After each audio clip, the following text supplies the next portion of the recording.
Bom, vamos dar início ao nosso estudo, né? Hoje vai ser o tema apoio ao médico principiante, já na parte final da nossa apostila de estudo e prática da Federação Espírita Brasileira. Então é na parte final onde tem alguns anexos e hoje a gente vai ter assim uma espécie de orientações gerais de apoio àquele que começa as atividades na área mediúnica no Centro Espírita. Como de hábito, vamos fazer aqui uma introdução usando o livro Caminho, Verdade e Vida, capítulo 149. O homem ganhará impulso santificante, compreendendo que só possui verdadeiramente aquilo que se encontra dentro dele, no conteúdo espiritual de sua vida. Tudo o que se relaciona com o exterior, como sejam criaturas, paisagens e bens transitórios, pertence a Deus, que los concederá de acordo com os seus méritos. Então vamos aqui fazer alguns comentários para introduzir o nosso estudo. Então Emmanuel começa se dirigindo a nós, mas de uma forma bem direta, bem sutil. O homem ganhará impulso santificante, compreendendo que só possui verdadeiramente aquilo que se encontra dentro dele, o conteúdo espiritual de sua vida.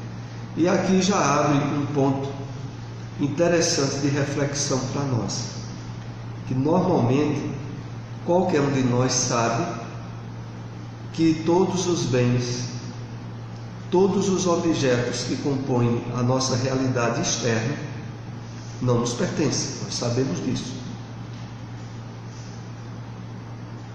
Para a nossa encarnação, ao entrarmos no corpo, viemos sem nada e voltaremos sem nada, sabemos disso. Mas uma coisa é saber e outro passo, como Emmanuel aqui nos chama a atenção, é compreender, é usar o conhecimento de forma a que ele produza, pela compreensão, mudanças nas nossas atitudes. Não basta simplesmente você saber, todos nós sabemos, que ao voltarmos para a vida espiritual vai ficar tudo aqui na Terra, nós sabemos disso. Mas isso não basta. É preciso que a gente reflita, compreenda o que isso significa e disso tire consequências para a nossa maneira de viver. Aí é outro passo.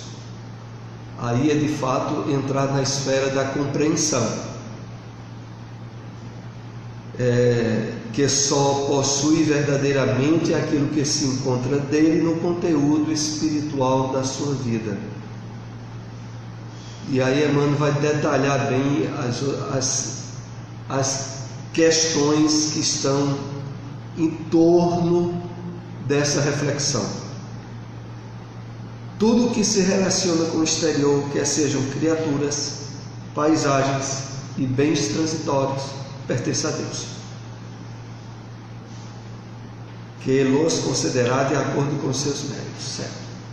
Sabemos disso, mas o que aqui se requer e o que nos convida à reflexão é que isso precisa entrar na esfera de compreensão, consequentemente de conscientização. E isso mudaria e muda completamente o nosso campo de observação e de vivência da experiência encarnatória. A questão toda é que saber que ao desencarnar se deixa tudo na Terra, ou como alguns entendem, a morte do corpo, isso está lógico na cabeça de todo mundo. Mas isso, para a maioria das pessoas, não interfere, não significa mudança de nada na vida dela. E nós somos convidados a que isso não seja assim conosco. É preciso que o conhecimento da importância dos valores espirituais para nós signifique atenção, interesse, gasto de tempo, de direcionamento da nossa vida para os verdadeiros valores que prosseguem, que são os de ordem espiritual. É isso que Emmanuel está nos convidando, quando ele fala sobre o homem ganhará impulso santificante, compreendendo que só possui verdadeiramente aquilo que se encontra dentro dele. Ou seja, concluindo aqui as nossas observações, se de fato a convicção, a compreensão disso já entrou no nosso entendimento, nós já estamos encarando a vida de outra forma. Se a maneira nossa de lidar com situações, pessoas, questões da vida material não mudou muito em termos de profundidade, a gente ainda acha que as coisas nos pertencem e que poderiam nos acompanhar para quaisquer lugares, e não é assim. Então hoje nós iremos comentar apoio ao médium principiante, Pelo menos iniciar os comentários. É a parte final, como dissemos, da apostila, mas que pelas possibilidades de aprofundamento provavelmente se estenderão por mais de um encontro. O primeiro ponto está na página 225 da apostila. Quem tiver em casa pode acompanhar, que todo o conteúdo que nós estamos comentando aqui foi extraído da apostila. Devem desenvolver determinados hábitos e atitudes necessárias à absorção das boas influências espirituais e à neutralização das investidas negativas de espíritos ainda portadores de certa inferioridade espiritual. Desenvolver o hábito diário da oração, sobretudo antes do repouso do corpo físico e ao despertar de novo dia na reencarnação. Aqui realmente começa um ponto que é final, é conclusivo desses estudos que nós tivemos com base na apostila e que são dos mais importantes, porque a questão é a seguinte: aulas atrás já houvéramos feito alguma observação sobre isso. As pessoas que participam da reunião mediúnica no Centro Espírita poderia se dizer, utilizando uma expressão popular, estão mexendo em casa de maribondo.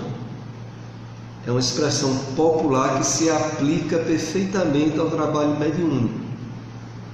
A pessoa está entrando numa área delicada, cuja preparação e conhecimentos antecipatórios são indispensáveis para não ter surpresas desagradáveis.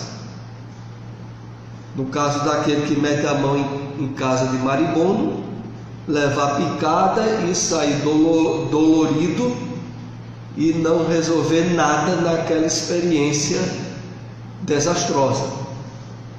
Assim também seria ir participar de reunião mediúnica sem ter oferido um conhecimento básico fundamental, sem ter a ideia precisa dos benefícios, mas dos riscos que a atividade mediúnica tem, e da necessária preparação bem feita antes de encetar e dar início à tarefa.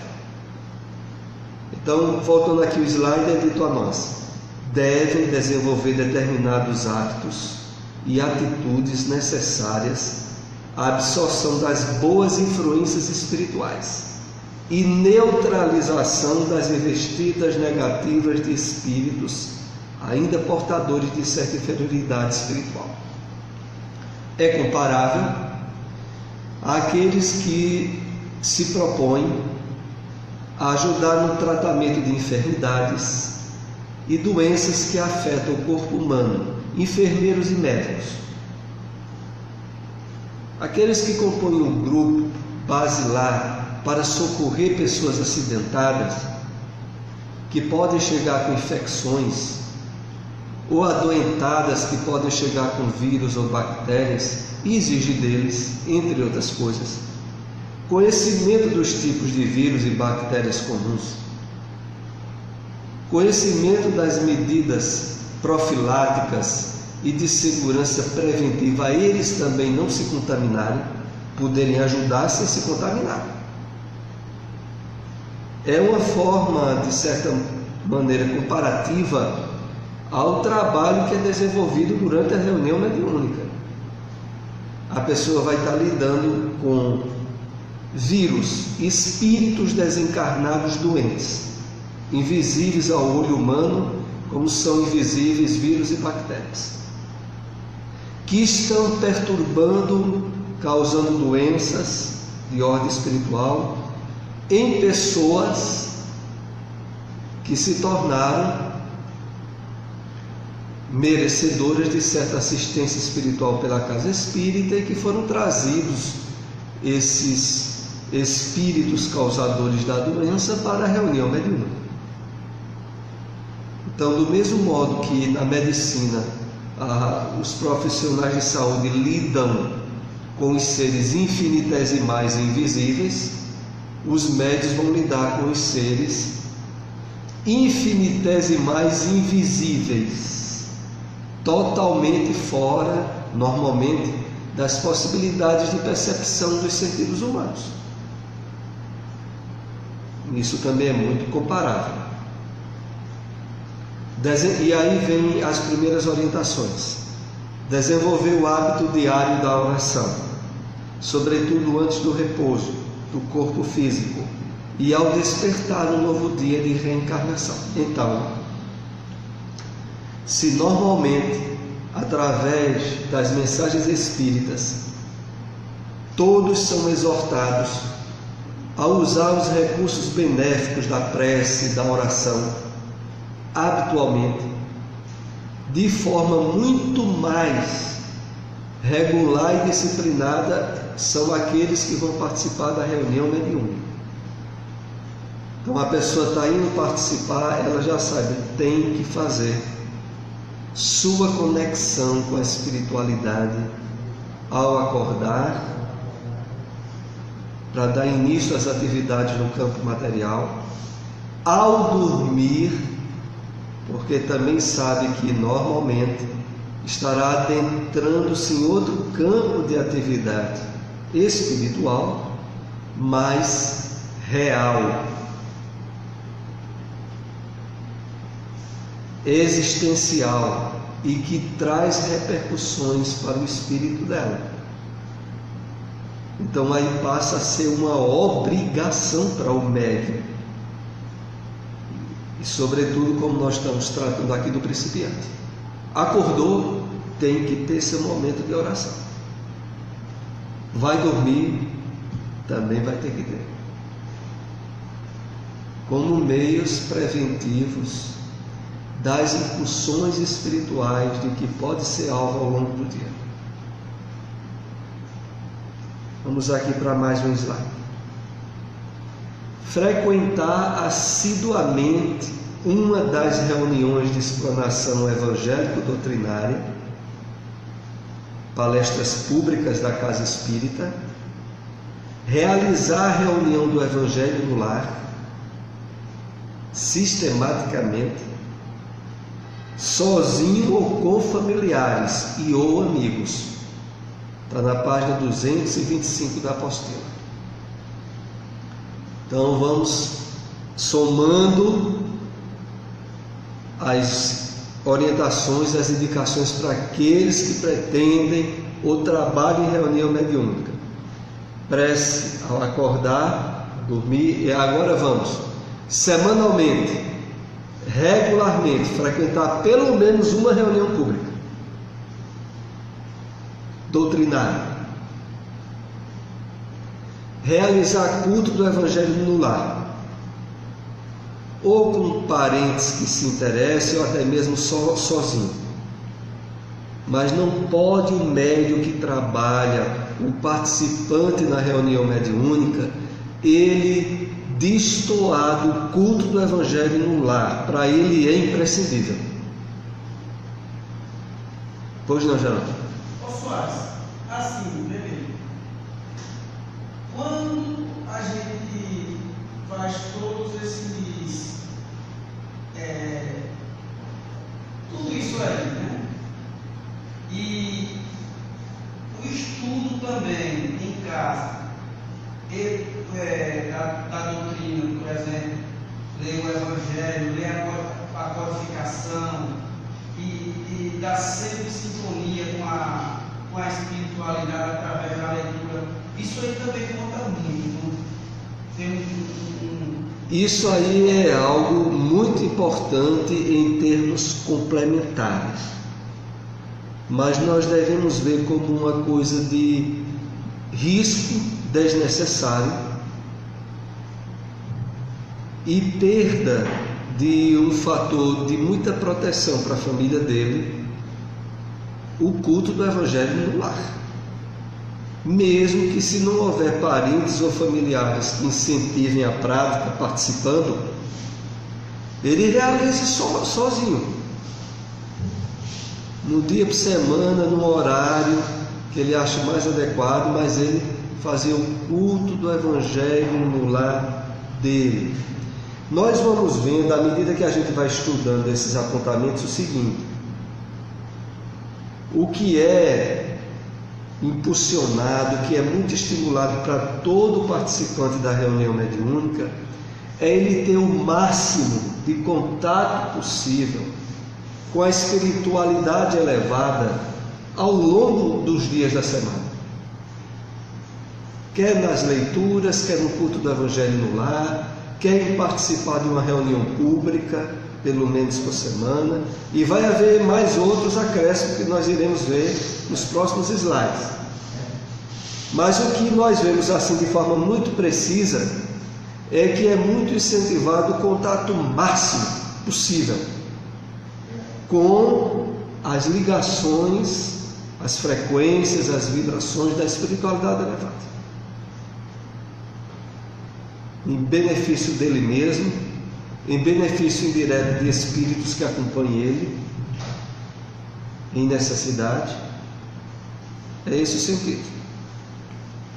O que é evidente e é muito claro, e infelizmente acontece muito, é ter pessoas no movimento espírita que participa de reunião mediúnica e acha que participar da reunião mediúnica uma vez por semana, ela já está fazendo o que é necessário e o que pode fazer. Isso é que é um desastre maior. Porque uma pessoa que, por exemplo, vem para a reunião mediúnica no centro espírita, normalmente não faz culto do Evangelho no lar, vem para a reunião pública vez ou outra,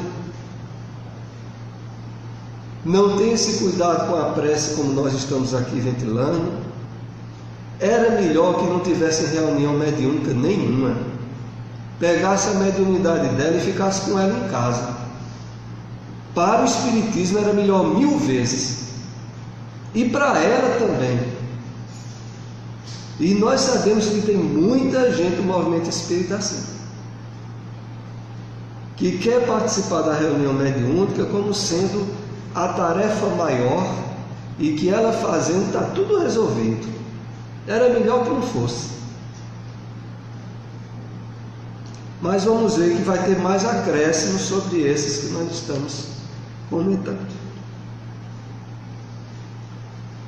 Integrar-se a um trabalho de assistência e promoção social e espiritual do ser humano oferecido pela Casa Espírita, relacionados ao atendimento de crianças, jovens e adultos de diferentes faixas etárias que se encontram em estado de vulnerabilidade social.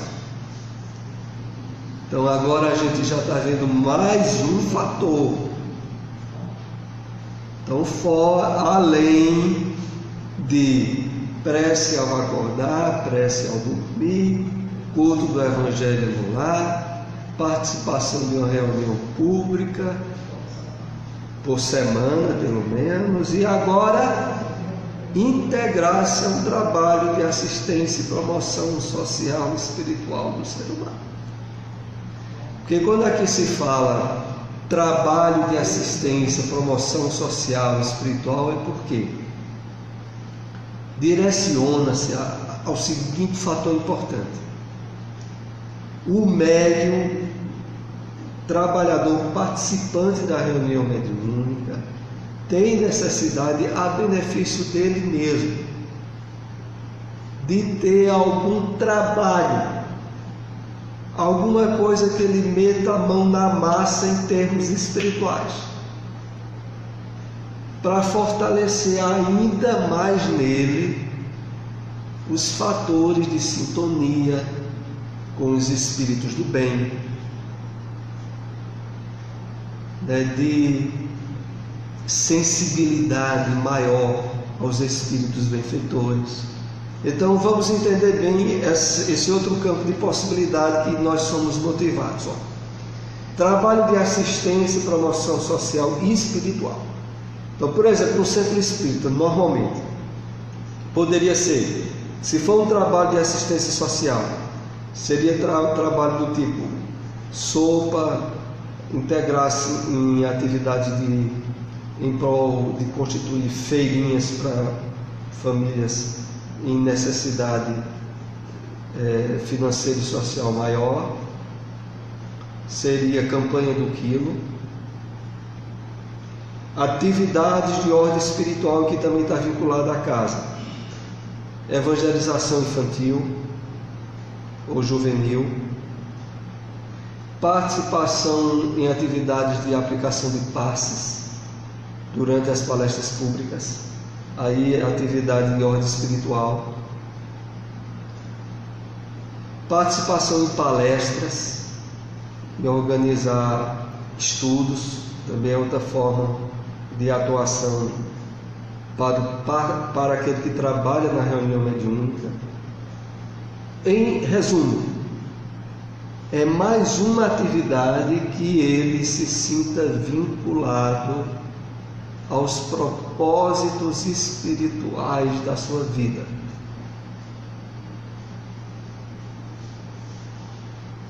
Vez ou outra nós vemos pessoas que entram numa instituição espírita e, se pudesse, desejariam logo participar de uma reunião mediúnica. Às vezes tendo um conhecimento superficial do espiritismo. E isso é totalmente desindicado. Porque, como nós estamos vendo nesse estudo, preliminarmente um bom conhecimento da doutrina e da mediunidade, e depois ter condições de envolver-se em atividades como nós estamos vendo aqui. Porque se pensa em vir para a casa espírita para trabalhar isoladamente na reunião mediúnica, não vem. É melhor não vir para a atividade mediúnica. Não, mas eu não tenho tempo, porque assim durante a semana eu faço faculdade, eu estudo a semana toda, aí só me sobra um dia ou outro. Então trabalhe em outra atividade, não na reunião mediúnica. Se você só pode vir uma vez na semana no centro espírita, envolva-se numa atividade filantrópica ou social do centro, que é realizada uma vez por semana.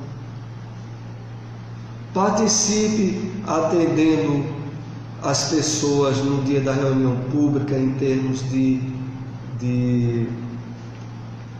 daqueles que chegam por primeira vez no centro espírita, apresentando, sendo assim o recepcionista. Procure, diante das possibilidades de estudo que faz do espiritismo em casa, participar de uma reunião de estudo no centro espírita. Vai ser muito mais positivo do que ir para a reunião mediúnica, propriamente dita, a reunião prática. Venha só para uma reunião de estudos, vai ser muito mais positivo.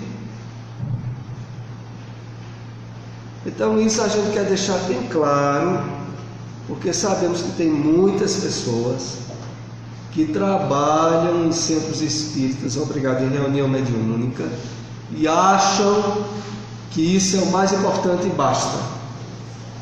E não é assim de maneira nenhuma.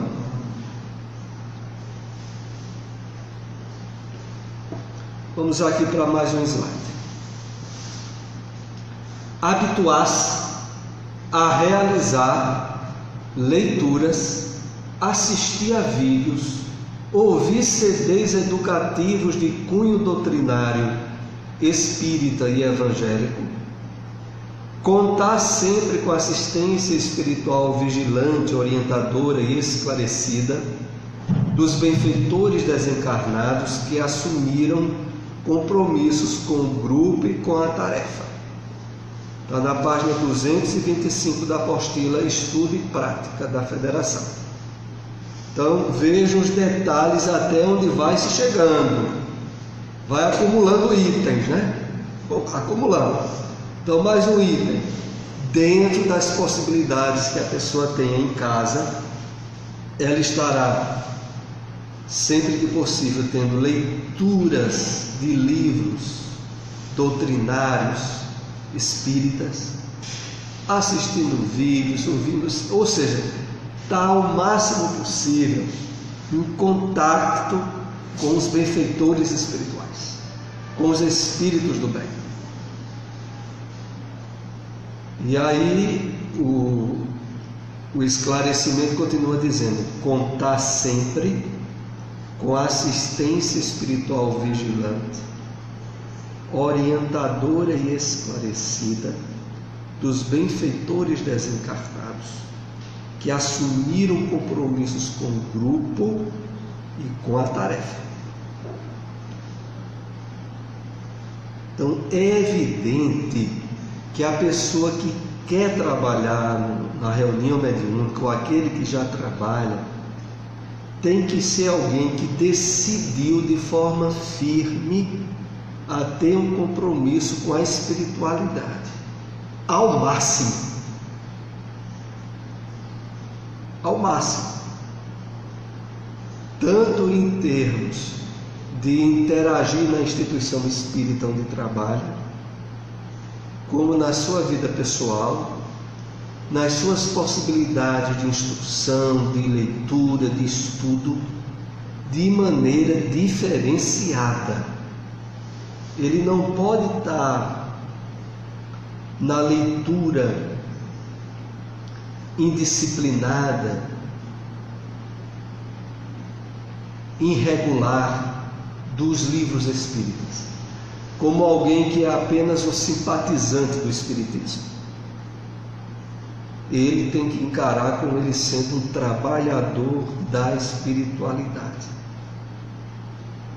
e a qual espera muito dele. É dessa maneira.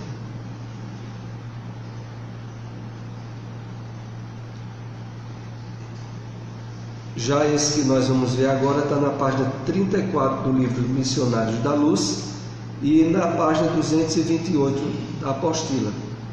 Nem todos os participantes demonstrarão aptidão para psicofonia, psicografia ou vidência, mediunidades consideradas comuns. Entretanto, outros integrantes da reunião poderão apresentar sinais indicativos de outros tipos mediúnicos, pois a mediunidade não é exclusiva dos chamados médiuns. Todas as criaturas a possuem, porquanto significa percepção espiritual que deve ser incentivada em nós mesmos. Antes de comentarmos aqui esse slide, eu quero enfatizar que nós há pouco citamos de que, boa noite, de que realmente, obrigado, de que realmente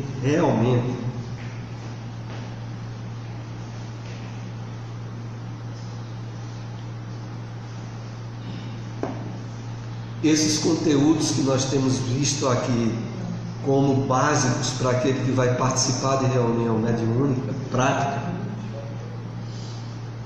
é um conjunto que pode alguns de vocês, ou alguém que está nos acompanhando pela internet, dizer, mas e precisa de tudo isso para estar numa reunião mediúnica?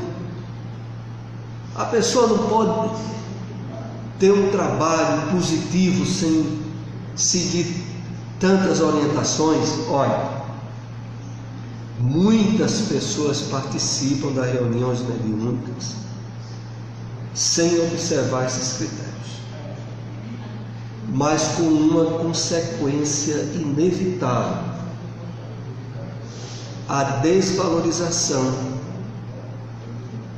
a desqualificação do trabalho que ela faz na reunião mediúnica. Não há por onde.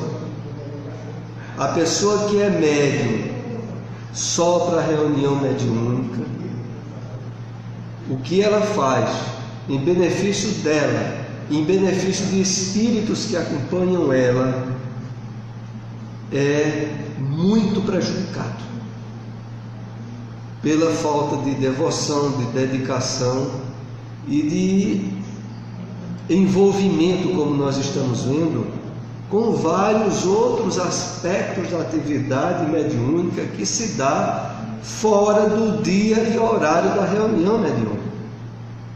Porque o que fica aqui bem claro, e a gente já comentou isso aqui muitas vezes ao longo desse estudo, é que a reunião mediúnica não é só naquele dia e horário quando os médiuns se encontram no centro espírita. É durante todos os dias onde o médium estiver.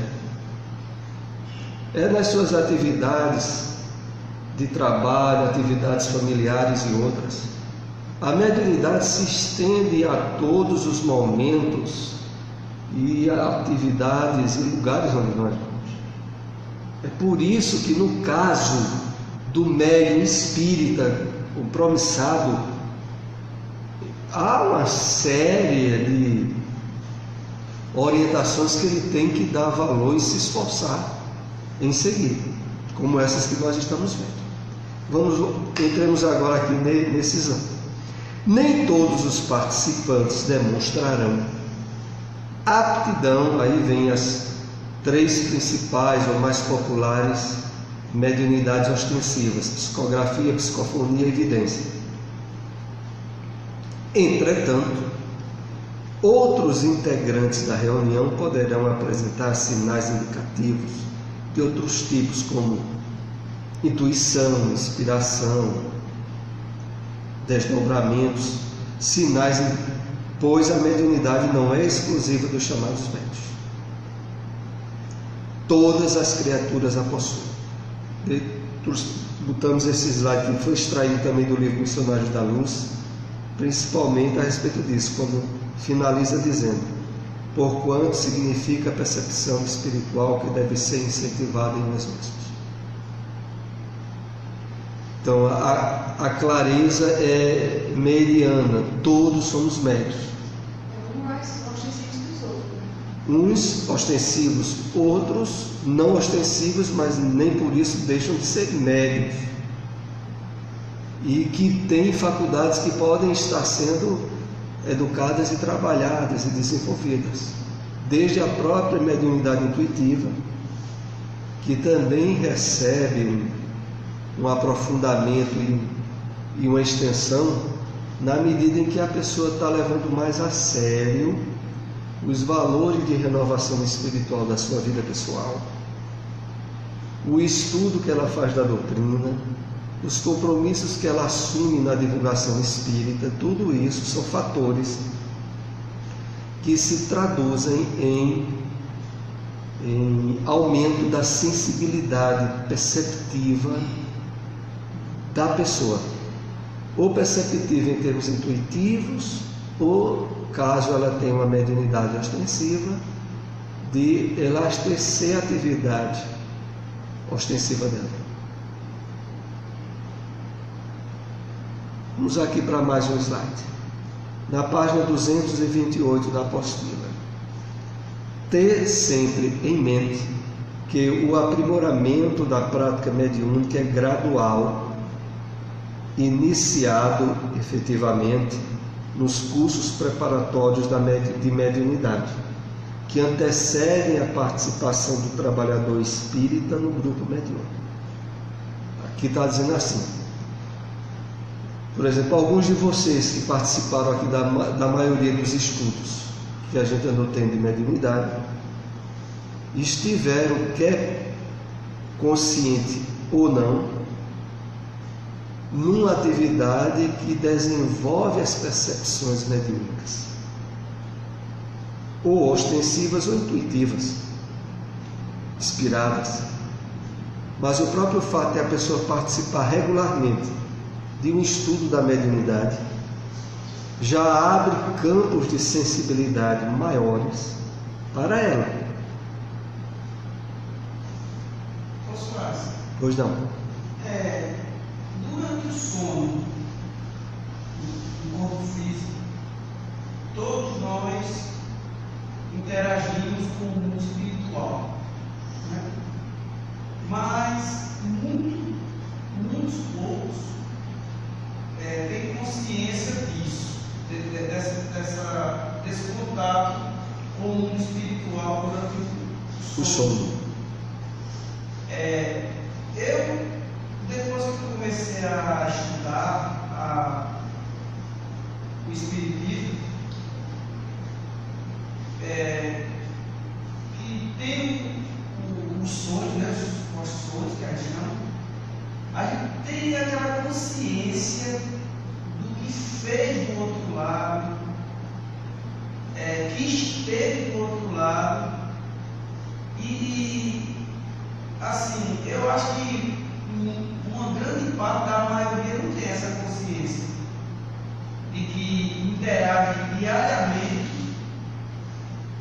com o mundo espiritual. Exatamente, é verdade. É porque isso se dá assim, por exemplo,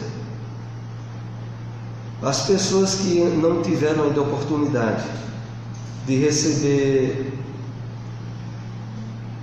mensagens, conhecimento da realidade espiritual da vida e dele mesmo, tem as suas percepções espirituais mais embotadas, mais veladas. É como, exemplo, a pessoa que está envolvida só com interesses materiais, as percepções dela se direcionam a atenção àquilo que para ela é importante. É como, exemplo, nós entramos em uma sala como essa aqui, essa sala de estudo aqui do Bezerra de Menezes. Se a gente entra aqui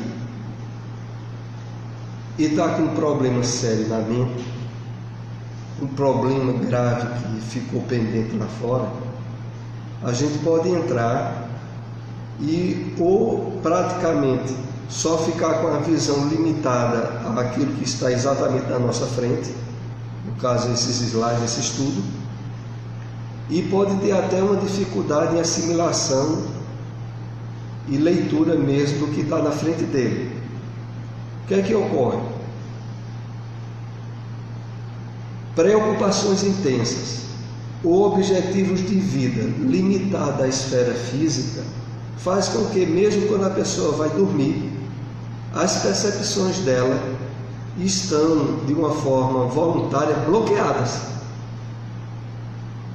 O que ela vai ver durante o sono passa a ser, em termos de retenção, um mero desdobramento de atividades de ordem material, que faz com que, às vezes, quando ela se lembra que sonhou, só se lembra que sonhou trabalhando o trabalho que fez durante o dia, só se lembra que sonhou repetindo uma atividade que fez durante o dia, porque é aquilo que espiritualmente para ela tem maior valor.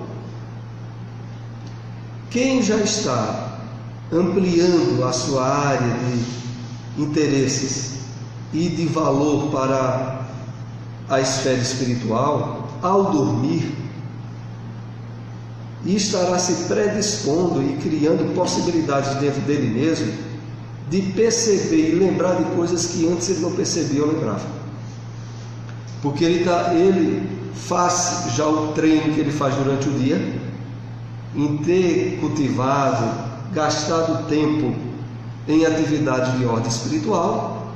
Quando ele adormece fisicamente, o espírito dele já está, em termos de possibilidade, em um campo de maior ampliação. Aí ele pode se lembrar mais, pode recordar-se de atividades que antes ele não recordaria. É o resultado de um trabalho efetivo desse. É por isso que as pessoas que são muito materialistas, para elas sonho, chegam até a dizer, é pura perda de tempo. Porque se pudesse, continuariam trabalhando a noite toda, voltada só para interesses materiais. Como o corpo físico obriga ao repouso orgânico, mas o espírito dela está tão interessado em atividades materiais que sonha, se desdobra dentro delas. Eu tenho sonhar assim, num lugar estranho, que eu atravesso o mato, às vezes até lama, e eu passo num lugar que tem um monte de pessoas. Parece assim, desencarnado, mesmo, tá entendendo? Vibrando, que está chorando. Muitas vezes eu fico conversando com eles. Alguns às vezes deitam assim perto de mim, me abraçam. E eu sonho convidando para cá. Tá entendendo? É um sonho assim que eu tenho.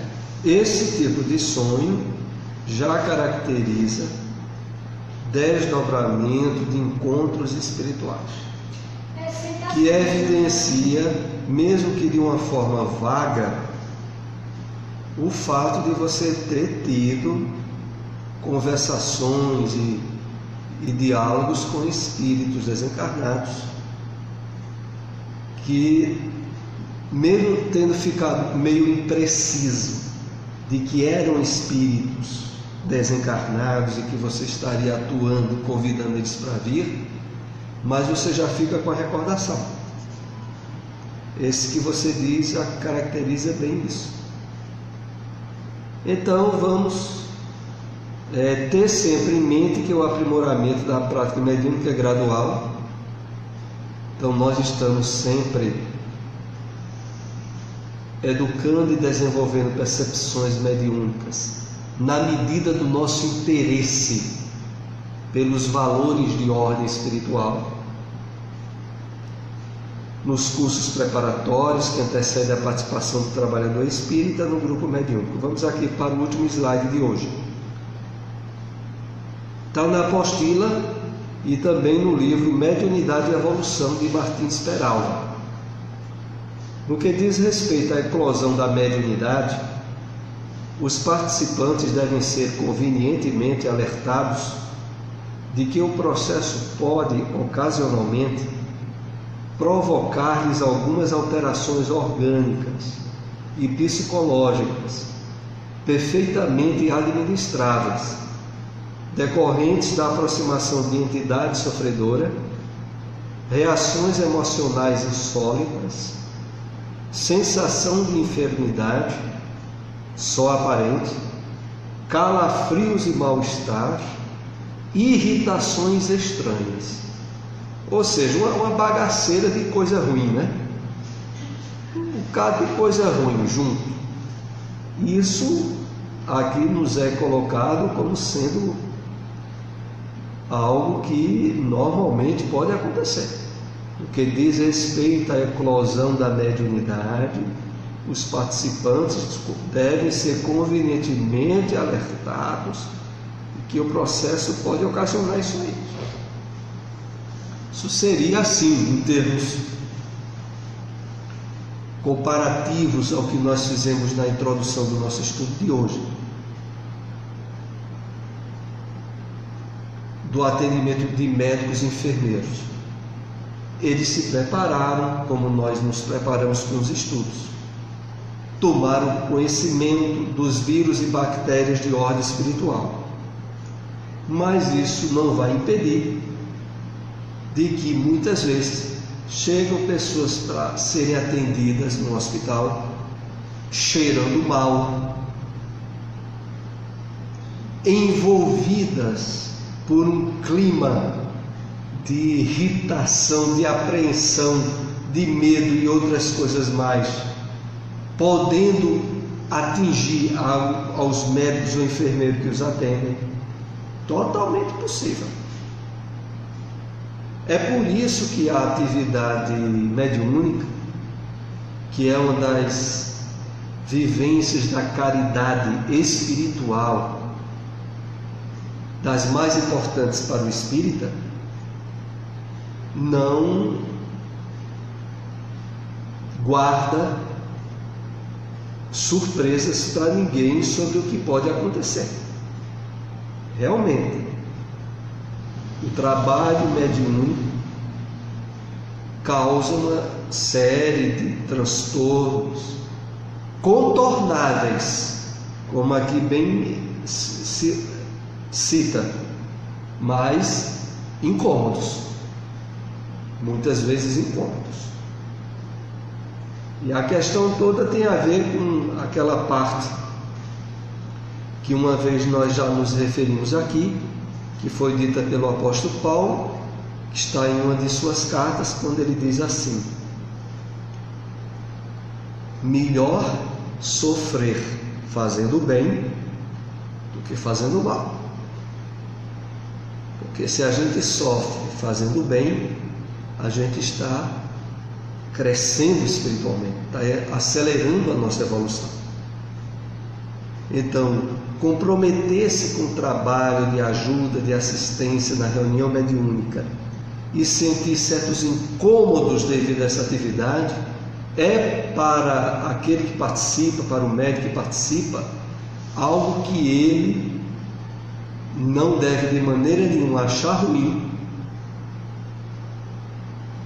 se sentir transtornado ou entristecido por isso. Pelo contrário, de que se esses incômodos vieram numa atividade do bem, espiritualmente para ele isso está sendo muito positivo. Mas vamos aqui ainda acrescentar algumas observações do texto, que diz assim: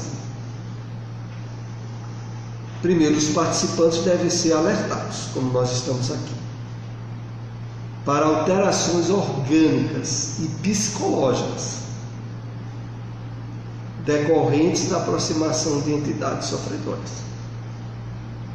E aí, aqui é detalhado as possibilidades: reações emocionais insólitas, sensação de enfermidade só aparente, calafrios, mal-estar, irritações estranhas. Isso pode decorrer no tempo ou isso pré-reunião? A princípio, aqui é colocado como circunstâncias mais observáveis nos iniciantes da mediunidade ostensiva, mas que mesmo para aqueles que já praticam há bom tempo, vez ou outra ocorre. Então, mais comum em quem está começando, mas quem já faz vez ou outra passa por esses incômodos, essas irritações. O mais importante aqui é que ressalta e destaca a importância do esforço de renovação íntima, de autoevangelização, de trabalho contínuo que o espírita tem que ter em relação à vivência dos ensinos morais pelo Cristo no Evangelho, em termos de paciência, calma, equilíbrio, domínio próprio, percepção do pensamento seu, diferenciado das entidades espirituais que se aproximam dele. Tudo isso são fatores muito importantes para que esses incômodos sejam mais contornáveis e superados pelo médium. Aí isso só acontece quando o espírito se aproximou? Não, aqui, como diz, é a aproximação de entidades sofredoras, que de certa maneira é frequente nas reuniões mediúnicas do centro espírita. mais frequente é a presença de espíritos doentes, necessitados, e que chegam ali no centro, na reunião, para serem socorridos.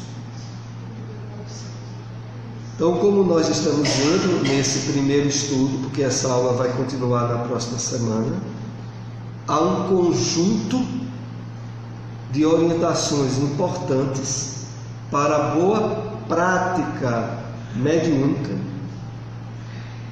de tal modo a que essa prática seja a mais exitosa possível na casa espírita.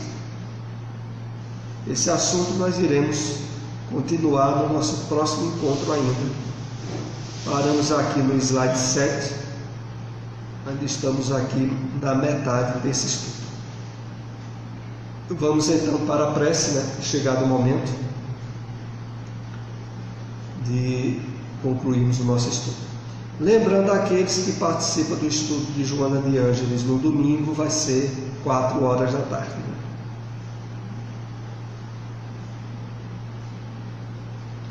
Vou pedir aí a nosso irmão Geraldo para ser intermediário da prece de encerramento.